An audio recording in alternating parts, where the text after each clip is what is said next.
जय हिंद भाई सभी को। तो देखिए आज की क्लास में हम लोग प्रॉफिट एंड लॉस के छठा क्लास को देखने वाले हैं और आज एक नए टाइप के ऊपर बात करेंगे। तो आज ये शुरू करते हैं। देखिए आज की क्लास कुछ इस प्रकार से होंगे जहां पर आपको मतलब ऐसे सवाल थोड़ा सा आपको दिखा देते हैं कि पूछा जाता है कुछ इस प्रकार से कि 10 रुपए में 11 की दर से कुछ वस्तु खरीदी गई और 11 रुपए में 10 के हिसाब से बेच दी गई, तो लाभ या हानि प्रतिशत बताइए कितना होगा। इस टाइप से सवाल। लेकिन आपने देखा होगा कि इसको आप इस तरीके से बना देते कि भाई साहब देखो यार, पहले 10 और 11 दिया गया तो आप यहाँ पर 10 और 11 लिख लेंगे। उसके बाद क्या है, 11 रुपए के भाव से 10 को बेच दिया। अब आपने क्या किया, इसको क्रॉस कर दिया।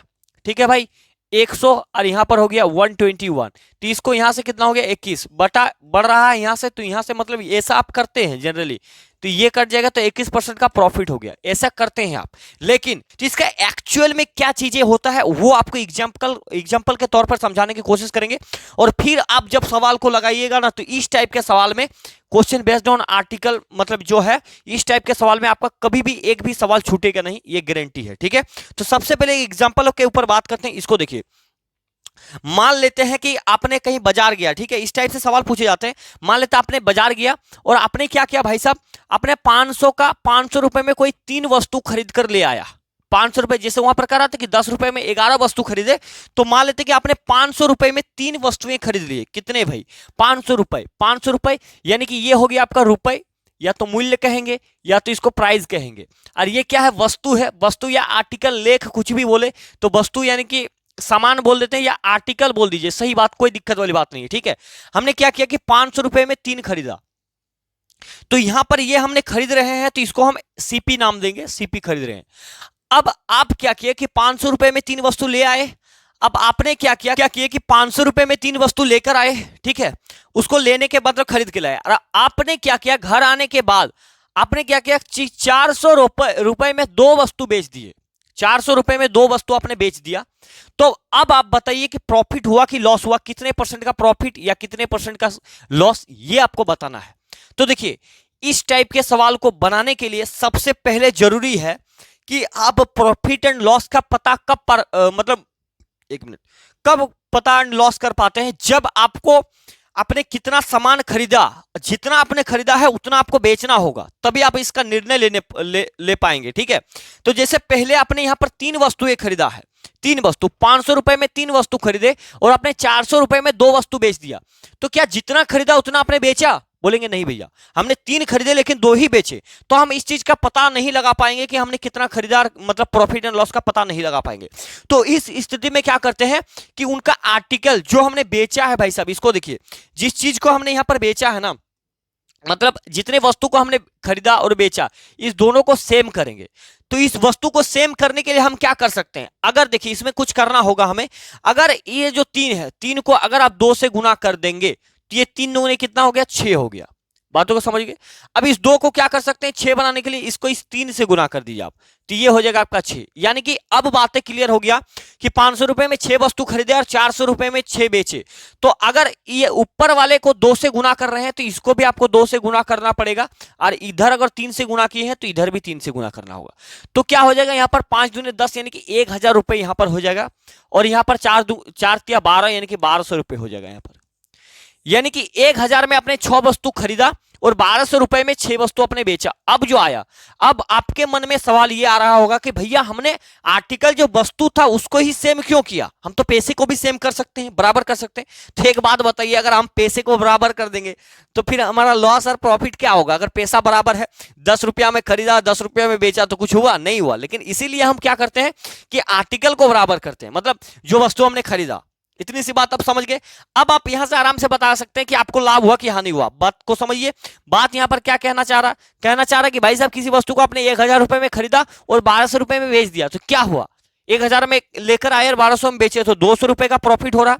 200 रुपए का प्रॉफिट हो रहा, कहां से हो रहा, तो 1000 से। जितना से खरीदे हैं उसको हम नीचे रखते हैं और प्रतिशत में बदलना तो 100% से गुना करना पड़ता है। इसका 20 कट जाएगा, इसका ये कट जाएगा, यानी कि 20% का प्रॉफिट होगा। ये होता है एक ओरिजिनल मेथड। ठीक है, ये मेथड होता है बनाने का। अब यही सवाल को आप क्या करते हैं, जैसे हमने आपको बराबर करके दिखाया कि ये फंडा होता है। अगर मान लेते मैं आपको ये बोल दूं कि भाई साहब देखो यार कि 500 रुपए में हमने 3 वस्तु खरीदा और 400 रुपए में हमने 2 वस्तु बेच दिया। अब आप बताओ लाभ क्या हानि। तो आप एक काम करेंगे, क्या कर सकते हैं, आप कैलकुलेशन को कम करने के लिए, इसको बराबर करने के लिए क्या किया हमने, इसको 2 से गुना कर दिया और इसको 3 से, फिर इसी 2 को इससे गुना किए, तब डायरेक्ट यहां पर गुना कर लेंगे, 1000 हो जाएगा 500 से, और इसको कर लेंगे तो ये 1200 हो जाएगा। ठीक है भाई, यहां से कितने का प्रॉफिट, 200 का, कहां से, नीचे 1000, और इसको प्रतिशत में बदला 100% से गुना, 2 जीरो 2 जीरो कट जाएगा, 1 जीरो 20% का प्रॉफिट।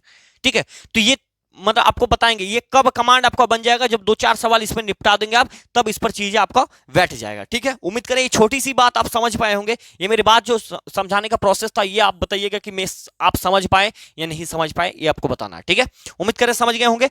अब सवाल पर आते हैं और अब सवाल पर बात करते हैं। ठीक है, इसको मैं ऊपर लेके चलता हूं। अब यहां पर देखिए, अब इसको हटाइए यार, इसको हटा दीजिए। इसको क्यों किया था वो भी बहुत महत्वपूर्ण बात है कि हमने ऐसा क्यों किया। अब यहां पर देखिए सवाल मेरा क्या कहता है, सवाल को देख लेते हैं। सवाल कहता है कि भाई साहब 10 रुपए में 11 की दर से कुछ वस्तु खरीदी हमने और 11 रुपए में 10 के हिसाब से बेच दिया, तो लाभ और हानि प्रतिशत ज्ञात कीजिए कि कितना लाभ और कितना हानि। हमने क्या किया कि 10 रुपए, पहले तो इधर आप प्राइस रखेंगे, प्राइस यानी कि मूल्य कि वस्तु कितना दाम में खरीद रहे हैं, और इधर आप लिखेंगे कि आर्टिकल लिख दीजिए। जैसे वस्तु लिखा, वस्तु का आर्टिकल यानी कि लेख समझ लीजिए, समझने की कोशिश कीजिएगा। ठीक है, तो हम आर्टिकल लिखेंगे कि ये जो वस्तु है। ठीक है, तो अगर मैं 10 रुपए, प्राइस कितना है 10 रुपए, 10 रुपए में कितना वस्तु खरीद के ला रहे हैं हम, 11 ला रहे हैं। उसके बाद अगला अगला देखिए, अगला क्या कह रहा, अगला कह रहा कि 11 रुपए में, अब हमने 11 रुपए में ये हमने खरीद के लाया, मतलब खरीदने का मतलब क्या है, ये क्रय मूल्य, क्रय मूल्य को कहते हैं हम लोग सीपी यानी कि कॉस्ट प्राइस। अब कहता है कि 11 रुपए में 10 के हिसाब से बेच दिया। अब 11 रुपए में 10 के, 11 रुपए में 10 के 10 वस्तु बेच दिया। अब ये है एसपी। तो अब पूछ रहा है कि बताओ यार हानि या लाभ, तो अब इसको बराबर करना होगा तभी तो हम बता पाएंगे। तो देखिए जो हमने आपको वहां पर करके दिखाए, एक झलक तो आपको वहां दिखाते हैं हम। हमने इस दोनों को बराबर करने के लिए क्या किया, इसको 10 से मल्टीप्लाई कर दिया, इसको 11 से मल्टीप्लाई कर दिया, तब क्या हुआ, ये दोनों हो जाएगा 110, इसको गुना करेंगे तो 110। ये आपको करने का जरूरत नहीं है, क्यों, क्योंकि 10 यहां पर भी है, 10 यहां पर भी है, 11 यहां पर भी 11, अगर दोनों को आपस में गुना कीजिए तो बराबर ही होगा। और अगर इस लाइन को 10 से गुना कर रहे हैं तो इस लाइन को भी आपको 10 से गुना करना होगा, इस लाइन में 11 से गुना किए हैं तो इसको भी 11 से गुना करना होगा। अब 10 दाम हो जाता है आपका 100, यानी कि किसी वस्तु को हमने 100 रुपए में खरीदा और 121 में बेचा, बस इतनी से तो बात है। 100 रुपए में खरीदा और 121 में बेच रहे हैं, तो प्रॉफिट हो रहा है 21 का, नीचे रहेगा मेरा ये क्रय मूल्य यानी कि जितना रुपए में खरीदा, और प्रतिशत में बदलना तो 100% से गुना करना पड़ता है। प्रतिशत तो रह जाएगा क्योंकि प्रतिशत हटेगा नहीं, प्रतिशत हटाने के लिए कोई चीज है नहीं, 0 से 0 कट जाएगा, तो ये हो जाएगा 21% का क्या हो जाएगा, प्रॉफिट हो जाएगा। 21% का प्रॉफिट हो जाएगा जो आपको यहां पर दिख रहा है।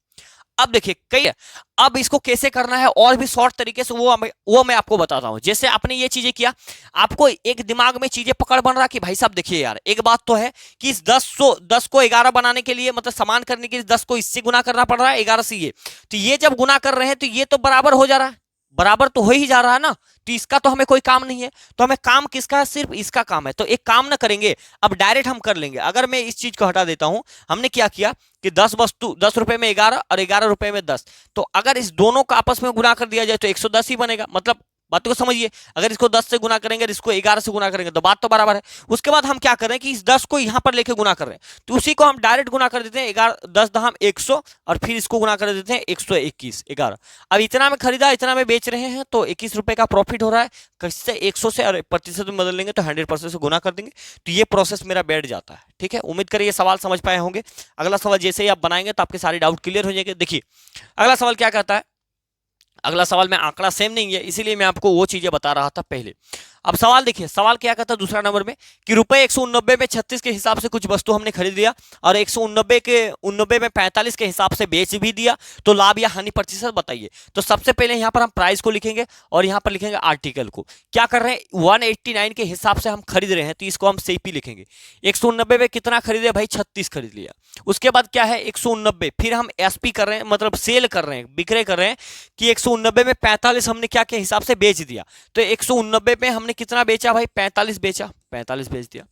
अब इसको क्या करना पड़ेगा आपको, ये चीजें सेम करना पड़ेगा कि नहीं करना पड़ेगा। अब बोलेंगे भैया ये तो सही बात है यार, सेम करना पड़ेगा, तो ये सेम करना पड़ेगा। तो आप यहाँ पर क्या करेंगे, बोलेंगे भैया एक काम करते हैं, इसको यहाँ पर इसको 45 से गुना करना पड़ेगा और इसको 36 से गुना करना पड़ेगा, अर्थात इसको पूरा इस यहाँ से गुना करना पड़ेगा। तो 189 इंटू कितना हो जाएगा 45, तो ये 45 हो जाएगा। सीपी क्या हो जाएगा 189 इंटू 36 हो जाएगा। अब देखिए 189 कॉमन है तो कटेगा, अब 9 से काट लीजिए, 9 पचे 45 और 9 चौके 36।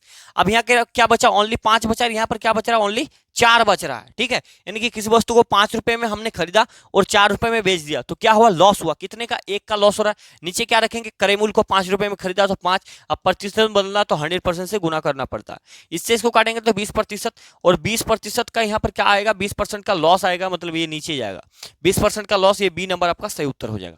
ये बात आपको समझ में आया कि नहीं आया। इतना बड़ा गुना करने जाइएगा तो दिमाग तो खराब होगा, बिल्कुल होगा। तो हमने क्या किया भाई साहब, हमने देखा कि 189 को 45 को 7 में गुना करना है, तो ये मेरा क्रय मूल्य है, इसको मैंने 7 में ले लिया। सेलिंग प्राइस क्या है 189 इंटू 136, 189 इंटू 136। हमने देखा कि दोनों में ये चीजें कॉमन है, काट दिया। 9 पचे 45, 9 चौके 36, यानी कि 5 के रेशियो में तोड़ दिया भाई साहब, रेशियो में तोड़ दिया। 5 रुपए में किसी वस्तु को खरीदा और 4 रुपए में हमने बेच दिया, तो हुआ क्या हुआ, बोलेंगे भैया 1 रुपए का हानि हो रहा। कहां से, 5 से हो रहा, तो 1/5 इंटू 100% इक्वल टू 20% का लॉस हो गया। ठीक है भाई, इतना दूर क्लियर है, तो बोलेंगे ठीक है। चलिए अगला देखिए, अगला सवाल क्या कहता है कि 11 में 7 के हिसाब से कुछ संतरे खरीदे और 3 में 2 के हिसाब से बेच दी, तो 30 की हानि हुई, तो बताइए उसमें कितने संतरे बेचे हैं, ये सवाल है। बहुत आसान तरीके से आप बना सकते हैं। देखिए 11 रुपए में, यानी कि ये है प्राइस आपका, ये है संतरा, ये संतरा है, ये मूल्य है, ये संतरा। ठीक है, ऐसे संतरा, ऐसे संतरा, 11 के हिसाब से ये संतरा को ऐसे लिख दिया। ठीक है, 11 के हिसाब से 7 हमने खरीदा, 11 के हिसाब से हमने कितना खरीद लिया, 7 खरीद लिया। सही बात है, चलो यार आगे बातें करते हैं। उसके बाद कहता है कि 13 में 2, यानी कि 3 रुपए में, माफ कीजिए 3 रुपए में 2 के हिसाब से बेच दिया। ठीक है, ये हमने खरीदा है, ये हमने बेचा है। तो यहां पर बोल रहा है कि 30 की हानि हुई, मतलब 30 रुपए का हानि हो रहा, तो बताइए कि कितने हमने बेचे हैं। तो इसको समान करने के लिए एक ही प्रोसेस है कि इसको 2 से गुना कर दीजिए, इसको 7 से गुना कर दीजिए, ये 2 बराबर हो गया, तो इसको भी 2 से गुना करना पड़ेगा, इसको 2 से गुना करिए, इसको 7 से। 11 दुगने हो गया 22 और ये हो गया 7 21, यानी कि 22 रुपए में हमने किसी चीज को खरीदा। भाई साहब कितने में खरीद रहे हैं, यहाँ पर 22 रुपए में खरीद रहे हैं, 22 रुपए में खरीद रहे हैं, 21 रुपए में बेच रहे हैं, तो 1 रुपए का लॉस हो रहा। जब हम 1 रुपए का लॉस हो रहा, तो 1 रुपए के लॉस में हम कितनी चीजें बेच पा रहे हैं, 7 दूने 14 चीजें, यहां पर भी 14। 1 रुपए का लॉस में, यानी कि 22 रुपए में हमने 14 खरीदे, 21 रुपए में 14 बेचे, तो 1 रुपए का लॉस हुआ, 1 रुपए का हानि। 1 रुपए का हानि में हम कितनी चीजें बेच रहे हैं, 14। ठीक है भाई, इतना चीजें समझ में आ रहा है। तो सवाल कहता है कि हमें 30 रुपये का हानि हुआ है, तो ये रुपए 1 का हानि, तो इसमें 30 का हानि हुआ है, यानी कि इसका गुना 30, तो इसमें भी 14 का कितना गुना हो जाएगा, 14 गुना 30 कर देंगे, तो 14 या 42 हो जाएगा, 420 आपका सही उत्तर। यानी कि कितने बेचे हमने, 420 बेच दिए। यहाँ पर ये नहीं होगा, आपका बी नंबर, ये ए नंबर राइट उत्तर हो जाएगा। ठीक है भाई, इस चीज को समझ पाए कि नहीं समझ पाए। यानी कि 1 रुपए में 14 बेच रहे थे, 1 रुपए का हानि हो रहा, तो 14 सामान हमने बेच रहा था, तो कह रहा कि 30 रुपए का हानि हो रहा, तो ये इसका 30 गुना है कि नहीं मेरा भाई, इसे ये इसका 30 गुना है। अब बोलेंगे भैया यहां तक तो सही है, ये इसका 30 गुना है, तो आप बताइए ये इतना है, तो इसका भी 30 गुना कितना हो जाएगा, 14 या 42 और 1 0। ये बात आपको समझ में आया कि नहीं आया, वो बताइए। यहां पर ये आपका सही उत्तर बैठ रहा। ठीक है, 420। उम्मीद कर चीजें आप समझ पा रहे होंगे। अगला सवाल देखिए, अगला सवाल मेरा भाई क्या कहता है, सवाल कहता है कि 5 में 4 के हिसाब से कुछ संतरे खरीदे और 7 में 5 के हिसाब से बेच दी, तो 18 का लाभ हुआ, तो बताइए उसमें कितने संतरे बेचे। अब 18 का लाभ हो रहा है। ठीक है, हमने क्या किया, 5 के हिसाब से, ये प्राइस है, 5 के हिसाब से हमने संतरा को 4 को बेच दिया, ये बात ठीक है। उसके बाद कह रहा है कि 7 में 5 के हिसाब से बेची, मतलब 7 रुपए में 5 के हिसाब से 5 बेच दिया। तो अगर बोल रहा कि लाभ होता है, हमें क्या हो रहा है, हमें लाभ हो रहा है, इसको लाभ हो रहा है कितने का, 18 रुपए का लाभ हो रहा है, तो उसने कितने संतरे बेचे हैं। ये मेरा कॉस्ट प्राइस है, ये मेरा सेलिंग प्राइस है। ठीक है, इसको बराबर कर लीजिए और आंसर आ जाएगा आपका, बहुत ज्यादा दिक्कत नहीं होगा। तो इसको अगर 5 से गुना करेंगे तो बात मतलब बन जाएगा। मैं बार बार करके दिखा देता हूँ, ये 20 हो गया, ये भी 20 हो गया, तो 20 हो गया, आप आराम से कर लेंगे। इसको अभी 5 से गुना करना पड़ेगा, इसको 4 से, ये 5 5 हो गया आपका 25 और ये हो गया 28। कितने का इंक्रीज, यानी कि 3 का। जब रुपए 3 का लाभ हो रहा है, तो 3 रुपए में हम कितना बेच रहे हैं भाई साहब, 20 बेच रहे हैं। ठीक है, 3 रुपए का लाभ में हम कितने चीजें बेच रहे हैं, 20 चीजें बेच देते हैं। ठीक है, सवाल कहता है कि आप बताइए अगर आपको 18 रुपए का लाभ हुआ, यानी कि ये कितना हो रहा है 18, तो ये इसका कितना गुना है भाई साहब? तो आप बोलेंगे भैया कोई बड़ी बात नहीं, 3 का ये 6 गुना है, 6 गुना है, तो इसका भी ये 6 गुना हो जाएगा, 20 छोक 120, यानी कि कितना हो जाएगा? अगर हमें 18 रुपए लाभ होता है तो हम 120 संतरा बेचेंगे। कितना बेचेंगे? 120 संतरा बेचेंगे, जो आपका ये वाला सही उत्तर हो जाएगा। यहां तक किसी बात की समस्या तकलीफ आपको होगा तो बताइएगा, ठीक है। उम्मीद करें ये चीजें आप समझ पाए होंगे। अगला सवाल देखिए, अगला सवाल क्या कहता है भाई साहब? अगला सवाल कहता है कि रुपए 8 में 15 के हिसाब से कुछ सेब खरीदे और रुपए 2 में एक्स के हिसाब से बेच दी, तो 25% की लाभ हुई, तो एक्स का मान भाई बताइए कि एक्स का मान कितना होगा? एक्स का मान बताना है। तो देखिए इस सवाल को भी बहुत आसान तरीके से आप कर लेंगे। ये अगला टाइप, मतलब जितने भी सवाल आपको करा रहे हैं, ये एक बेसिक टाइप में था, ये बेसिक टाइप में था। इससे अलग टाइप कौन सा था? इसमें थोड़ा सा लेंदी पूछा। अब ये भी एक अलग टाइप है जो कि आपको एक्स का मान का डिमांड कर रहा है, तो आराम से आप बता देंगे, कोई बड़ी बात नहीं है। 8 रुपए के 15 के हिसाब से, यानी कि प्राइस क्या है? प्राइस 8 है, और कोई वस्तु क्या है? हमने 15 खरीदा, आर्टिकल मान लेते हैं, 8 के हिसाब से हमने 15 खरीदे, बात सही है यहां तक, ठीक है। और कुछ सेब खरीदे, ठीक है, खरीद लिया, खरीदने का मूल्य यानी कि ये सीपी यानी कि कॉस्ट प्राइस है। आगे देखिए कहता है कि 2 रुपए में एक्स के हिसाब से बेच दी, 2 रुपए में एक्स के हिसाब से, यानी कि ए एक्स है, एक्स से बेच दिया, तो ये सेलिंग प्राइस हो गया आपका, ठीक है। यहां से पूछ रहा है कि 25% की लाभ हुई, तो एक्स का मान बताइए कितना होगा अगर 25% लाभ हो रहा है। दो तरीके से इसको आप बना सकते हैं, एक डायरेक्ट मेथड है, इनडायरेक्ट। इनडायरेक्ट मतलब कुछ नहीं, आपको बता रहे हैं दोनों तरीका। देखिए सबसे पहले इसको क्या करेंगे आप, इसको अगर समान करना चाहे तो आगे मतलब क्रॉस गुना करना पड़ेगा, इसको 15 से गुना करना पड़ेगा, इसको x से गुना करना पड़ेगा, ठीक है। तो इधर इधर गुना करेंगे, तो इसको इस x से, अगर x से हम यहाँ पर मल्टीप्लाई यहाँ पर करना होगा, तो ये हो जाएगा 8x और ये हो जाएगा 15 दूनी 30, ठीक है। तो अगर आपको क्या बोल रहा है, एक्स का मान यानी कि बेचने का मूल्य पूछ रहा है, अगर 25% का लाभ हुआ तो एक्स का मान, अगर 25% का लाभ हो रहा है तो उसको हम बेच रहे हैं, यानी कि सेलिंग प्राइस का मान बताना है, एसपी का मान बताना है। तो एसपी बराबर क्या फॉर्मूला आता है? एसपी बटे सीपी बटे 100%, 100% इंटू होता है, इंटू पी और लॉस। पी और लॉस जो होता है वो होता है 100%, प्लस माइनस 100%, पी और लॉस, पी और लॉस प्लस माइनस 100%। ये चीज आप समझ में आ रहा कि नहीं आ रहा? यानी कि सीपी का मान क्या है? अब देखिए ये एक फॉर्मूला होता है जिससे हम निकाल पाते हैं एसपी, जो आपको पहला क्लास में बताए थे। SP selling price, selling price कितना है यहाँ पर 30 है, तो यहाँ पर 30 रख दीजिए आप, ठीक है। उसके बाद सीपी, सीपी कितना है? 8x है, तो आपने 8x रख दिया। ये क्रय मूल्य है, क्रय मूल्य अपने आप में कितना होता है? 100% होता है, 100%। अब इंटू ये पी और लॉस क्या है? Profit and loss, profit and loss. तो आपको क्या हो रहा है? 25% का प्रॉफिट हो रहा है, तो प्रॉफिट होगा तो हम 100 में से 25 को जोड़ देंगे, तो कितना हो जाएगा? 125%, ठीक है मेरे भाई। परसेंट से परसेंट कट जाएगा, अगर मैं इसको 25 से काटूं तो 25 चुका 100, 25 पंचे 125, ठीक है मेरे भाई। यहां तक दिक्कत? 4 दूने 8 हो जाएगा, 5 से कट जाएगा 6 बार में, 2 से कट जाएगा 3 बार में, तो ये x बराबर कितना आ गया? 3 आ गया, तो x बराबर 3 हो गया। ये आपका सही उत्तर बन गया, x बराबर 3, यानी कि x बराबर 3, ये बी नंबर सही उत्तर। ये डायरेक्ट है, अगर आपको फॉर्मूला लगाना है तो कोई छेड़खानी हमने नहीं किया, हमने डायरेक्ट फॉर्मूला लगाया कि एसपी बराबर डायरेक्ट सेलिंग प्राइस बराबर फॉर्मूला होता है कॉस्ट प्राइस अपन में 100%, क्योंकि क्रय मूल्य अपने आप में 100% होता है, तो वो लिखा हमने। उसके बाद गुना किया प्रॉफिट और लॉस, ठीक है, ये प्लस माइनस होता है 100% का। कई बार ये फॉर्मूला का यूज हमने आपको बताया था कि ये डायरेक्ट यूज होता है। अगर यहाँ से हम सीपी का मान निकालें, कभी डायरेक्ट हमको क्रय मूल्य निकालना होता है, तब क्या करते हैं? तब हम यहाँ पर सेलिंग प्राइस लिखते हैं। सेलिंग प्राइस क्या होता है? यहाँ पर 100 प्लस माइनस प्रॉफिट और लॉस, वही जो चीज है, यही वाला चीज यहाँ पर लिखा है। उसके बाद यहाँ पर हो जाता है 100%, ठीक है मेरे भाई, 100%। कोई किसी बात की समस्या, इनकी 100% आ जाता है। यहाँ तक आप चीजें समझ में आ गया कि नहीं आ गया? इसको आपका दूसरा मेथड आपको बताते हैं कि दूसरा तरीका से आप कैसे कर सकते थे, वो आपको बता रहे हैं, ठीक है। देखिए ये चीज आप समझ गए कि नहीं समझ गए? डायरेक्ट हमने सीपी को निकाल दिया, एसपी को निकाल दिया, माफ कीजिएगा एसपी को निकाला, ठीक है। अब देखिए दूसरा मेथड, इसको कैसे कर सकते थे। एग्जाम ओरिएंटेड बात होना चाहिए, ऐसे तो आप सवाल को कर लेंगे, लेकिन प्रैक्टिस के दौरान आपको स्पीड इतना बनाना होगा कि उस प्रेशर को आप झेल पाएं। अगर सवाल देखें स्क्रीन में और उस समय आपको प्रेशर झेलने आना चाहिए, ठीक है। सवाल बनाना बहुत बड़ी बात नहीं है, उस समय में जब सवाल का डिमांड होता है उस समय बना के निकल जाना ही बहादुरी है, ठीक है। अब देखिए अगर मान लेते मैं ऐसे करता, फ्रैक्शन से करता, तो कैसे करता? ये 25% है, 25% का फ्रैक्शन वैल्यू क्या है भाई साहब? 25% का फ्रैक्शन वैल्यू 1/4। 1/4 का मतलब क्या होता है? ये मेरा कॉस्ट प्राइस सीपी होता है। अब बोलेंगे सही है, ये क्या है? प्रॉफिट हो रहा है, तो 1 रुपए का प्रॉफिट, यानी कि सीपी मेरा 4 हो गया, सीपी मेरा 4 है, 4 पर 1 का प्रॉफिट, यानी कि एसपी क्या हो गया? 5 हो गया। अब ये बात समझ में आया? 4 और 5, तो यहां पर क्या है? ये एक्चुअल में 30 है, 30 नहीं, ये कितना है? 5 है, 5। ये 5 आपको निकल के आ रहा प्रॉफिट के दौरान, SP5, तो ये इसका कितना गुना है, ये आप बोलेंगे 6 गुना है। तो ये आपका 4 है, क्रय मूल्य 4 है, यहाँ पर 4 है, आप बोलेंगे सही है। तो ये जब इसका 6 गुना हुआ तो ये भी इसका 6 गुना होगा, 6 गुना। तो जब 6 चुके 24 करेंगे, 24 तो बराबर क्या निकलेगा मेरा, 8x निकलेगा। अगर x का मान यहां से आप निकालेंगे तो 24/8 हो जाएगा, यानी कि डायरेक्ट 3 हो जाएगा, और यही आपका x का मान यहां पर 3 हो जाएगा। ये बात आपको समझ में आया कि नहीं आया, ये आप बताइए। हमने क्या किया, हमने कुछ भी नहीं किया, हमने देखा कि 25% का फ्रैक्शन वैल्यू 1/4, 1/4 जैसे ही हुआ तो 1/4 नीचे वाला तो हमेशा मतलब कॉस्ट प्राइस रहता है, सीपी रहता है कॉस्ट प्राइस। तो मैंने किसी वस्तु को 4 रुपए में खरीदा जिस पर 1 रुपए का प्रॉफिट हो रहा था, हम बेच रहे हैं 5 रुपए में, ठीक है।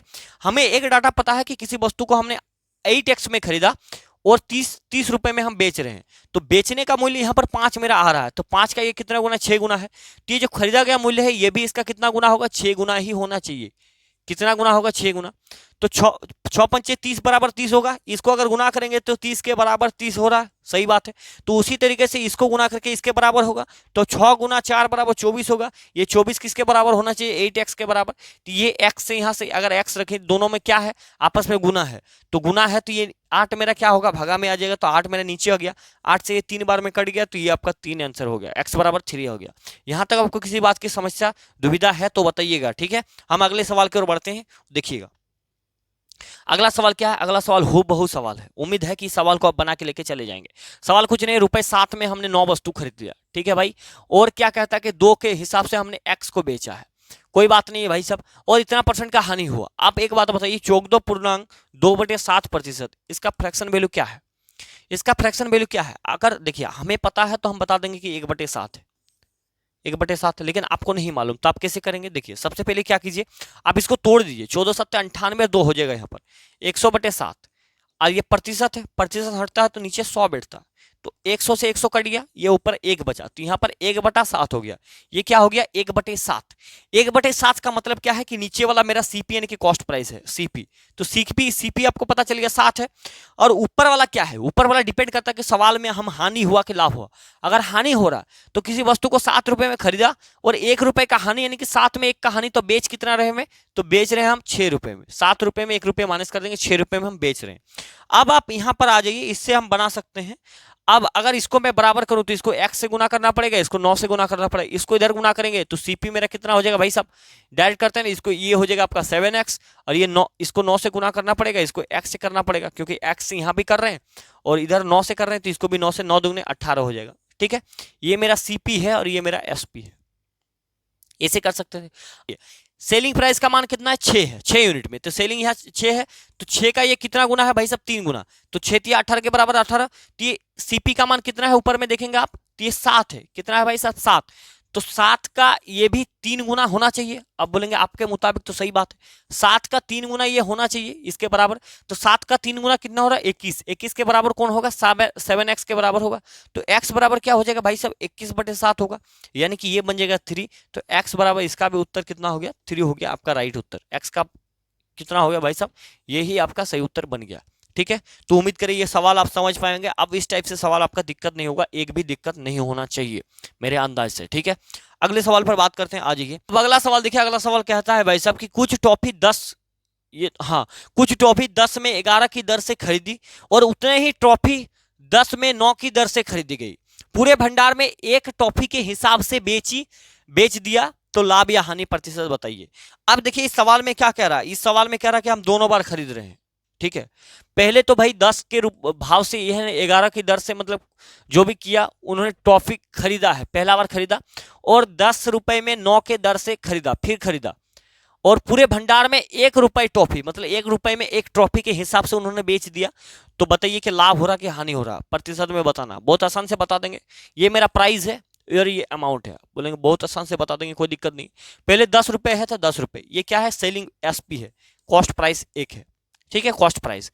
अब देखिए खरीदेगा, उतने ही टॉफी मैंने क्या किया है, इतना टॉफी 11 रुपए में, अब क्या किया कि 10 रुपए में हमने कितने बेचे, 9 बेचे, 9 खरीदे, यहां पर भी खरीदने की बात करा तो ये SP2 हो गया। अब टोटल देखिए कि हमने खरीदा कितना है, ये भी आपको देख लेना है, टोटल खरीदा कितना है। तो खरीदा कितना है तो इसको बराबर करना होगा। अब बोलेंगे सही बात है, इसको बराबर करेंगे तो इसको 9 से गुना करना पड़ेगा, इसको 11 से, तो ये कितना हो जाएगा 99 हो जाएगा यहाँ पर, और ये भी 99 हो जाएगा, 99। अब इसको हमने कितना गुना किया, यहाँ पर कितना है भाई साहब, यहाँ पर 11 है तो इसको 11 से गुना करेंगे, तो 11 हम 110 हो जाएगा ये, और इसको 9 से गुना करना पड़ेगा ना, 9 से, तो ये 90।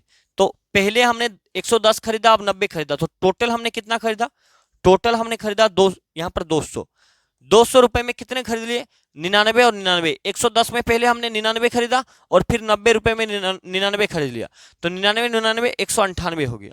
ठीक है, अब सवाल क्या कहता है, सवाल कहता है कि हमने 1 रुपए के हिसाब से, एक रुपए के हिसाब से बेच दिया, तो 1 रुपए के हिसाब से हमने कितना बेचा, 1 रुपए के हिसाब से, 1 रुपए के हिसाब से कितना बेचा, हमने खरीदा कितना था 198, तो 1 रुपए के हिसाब से 198 ही बेचेंगे।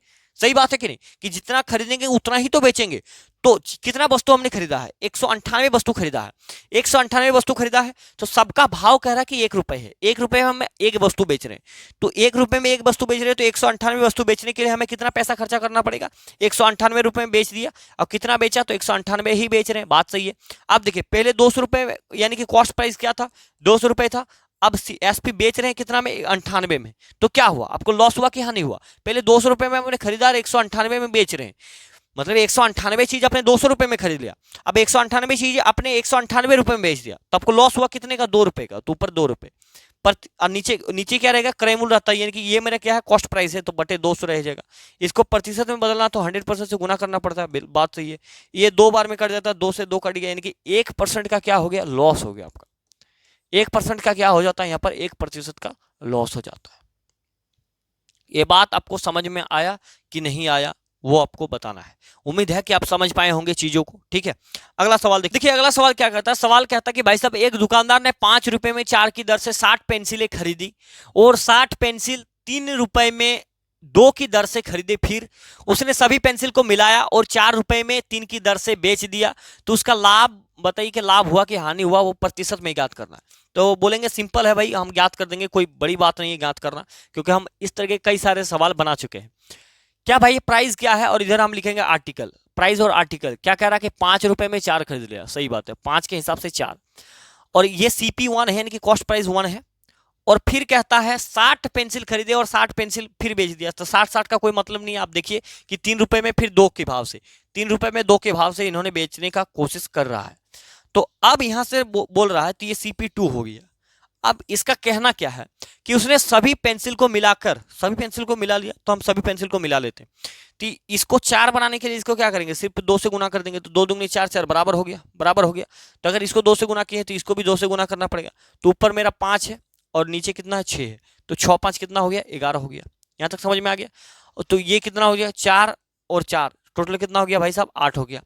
अब ये टोटल क्या है, टोटल क्या है, टोटल कॉस्ट प्राइस है, यानी कि TCP, यानी कि टोटल 11 रुपए में उन्होंने 8 खरीद लिया, इसको हम मिटा देते हैं, 11 रुपए में 8 खरीद लिया। अब आगे जब देखिएगा तो कह रहा है कि 4 रुपए में 3 की दर से बेचा है, यानी कि अब यहाँ पर CP अगर निकालेंगे तो 4 के हिसाब से 3 बेचा है। ठीक है, बात यहाँ पर समझ गए। अब दोनों को आपस में बराबर कर देंगे तो हम लॉस और प्रॉफिट का पता कर लेंगे, तो इसको बराबर करने के लिए इसको 3 से मल्टीप्लाई करना पड़ेगा, 8 या 24, 8 या 24, तो इसको हमें 8 से करना पड़ेगा, तो इसको हम 8 से गुना करेंगे, माफ कीजिए भाई, इसको हम ऊपर वाले को 3 से कर रहे हैं, एक सेकंड, इसको अगर 3 से गुना कर रहे हैं तो 3 से करेंगे, इसको 8 से कर रहे हैं तो 8 से करेंगे, 11 तिया हो जाएगा 33 CP, ये CP आ रहा है 33, और यहाँ पर ये कितना आ रहा है, ये 8 चौके 32 आ रहा है, तो 33 रुपए में खरीद के 32 रुपए में बेच रहे हैं, 1 रुपए का नुकसान कर रहे हैं, कहाँ से, 33 से, इसको प्रतिशत में बदल दिए 100% से गुना, ये हो गया आपका भाई साहब 3.1/33% आंसर, 1/33 का ये, इसको इससे भागा करने का मतलब क्या है, ये 100/33 हो जाएगा, तो 33 से इसको भागा करें तो 33 या 99, 33 या 99, एक बचेगा बटे 33 आ जाएगा, ये प्रतिशत में आ जाएगा। तो ये क्या हो रहा, आप बोलेंगे क्या हो रहा, हमने 33 रुपए में खरीद के 32 रुपए में बेच रहे हैं, तो हमें हो रहा है भाई साहब नुकसान हो रहा है। क्या हो रहा है, नुकसान हो रहा है, 1 रुपए का क्या हो रहा है, नुकसान, यानी कि लॉस हो रहा है, 1 रुपए का नुकसान, यानी कि वो प्रतिशत में कितना हो रहा है, 3.1/33% का नुकसान हो रहा है। यहाँ तक आप समझ पाए होंगे मेरी बातों को। ठीक है। अगला सवाल ये है भाई साहब, इस सवाल का आंसर आपको कमेंट बॉक्स में बताना है। उम्मीद है कि इस सवाल को आप बना लेंगे, ठीक है। और ये अगला सवाल है, इस सवाल का भी आंसर आपको कमेंट बॉक्स में बताना है। कोशिश करना है, आपका बिल्कुल बन जाएगा। अगर नहीं बनता है तो अगला क्लास में दोनों सवाल को लेंगे और आपको सॉल्व करके बताएंगे, ठीक है। उम्मीद है कि आप दोनों सवाल आराम से बना लेंगे, कोई दिक्कत वाली बात नहीं है। अगर चीजें आप समझ पा रहे हैं तो आराम से कोशिश कीजिएगा, बन जाएगा। जो प्रोसेस हमने आपको सिखाया है आराम से बनेगा, कोई दिक्कत वाली बात नहीं। आराम से इत्मीनान से सवाल को पढ़िएगा और बनाने की कोशिश कीजिएगा, बन जाएगा, ठीक है। तो आज की क्लास को यहीं पर समाप्त करते हैं, मिलते हैं नेक्स्ट क्लास में, और तब तक के लिए धन्यवाद। जय हिंद।